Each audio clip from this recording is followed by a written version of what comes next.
As Mr. Rutinel noted a moment ago, Colorado's 8th Congressional District was specifically drawn with Latino representation in mind, and both of the members of Congress elected from the district so far have been Latino.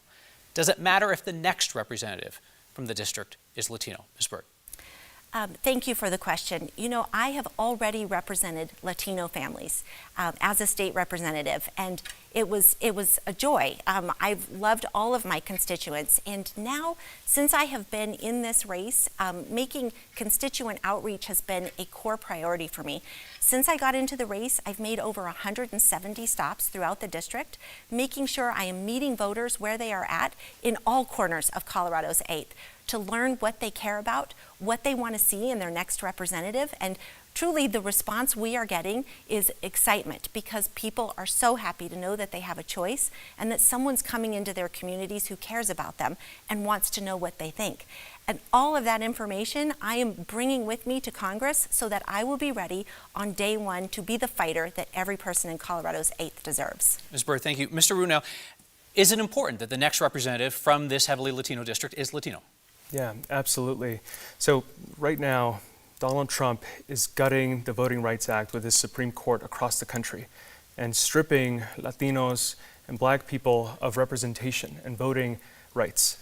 We need to make sure that we put up the best person and someone who understands the cultures, the struggles, the dreams of the people of this district. I'm the son of a single mom who immigrated to America in search of that American dream. We worked hard every single day for this country, but we still struggled. I remember being 10 years old when I was filling out those food stamp and Medicaid forms, the same programs that Gabe Evans and Donald Trump are now destroying to give tax breaks to their billionaire buddies. We need someone who understands the struggles, and unfortunately, Shannon Bird was the only Democrat to vote with Republicans to allow ICE to raid our schools and hospitals, to allow ICE to cooperate with police. We need someone who understands the struggle of Latino communities across this district. That's what I will do when I'm in Congress. Ms. Bird, if you could take a moment to explain your vote on that topic. Yes, I'd like to respond to that. Thank you.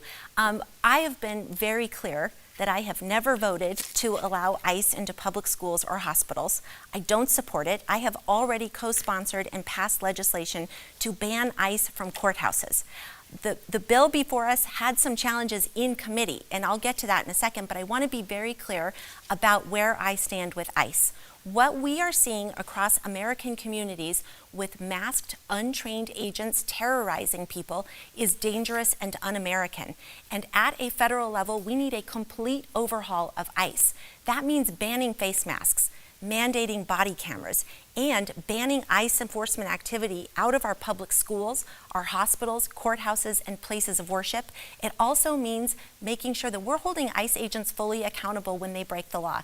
Coming to the vote that Manny is talking about, and he brings this up a lot. I've been very clear on the record, this was a committee vote meant to make the bill better. There was a provision in that bill that would have fined normal people, frontline workers, personally up to $50,000 anytime their boss broke the law.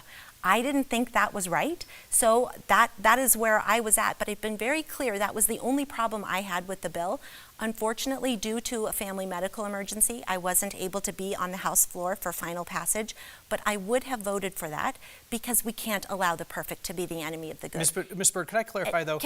I have one other thing to add. You've said that your vote against this bill to curb excesses by ICE was a vote to fix the bill. But there is no such option when you're voting, right? You're voting up or down on bills, right, and you voted down, and you were the only Democrat to do so. The reason that bill didn't die on that day is because there weren't enough other Republicans or Democrats to join you in killing it. Here's my question. If that vote had been close that day, would you have voted to advance the bill? Yes, of course I would have. And we'll talk more about immigration in just a moment.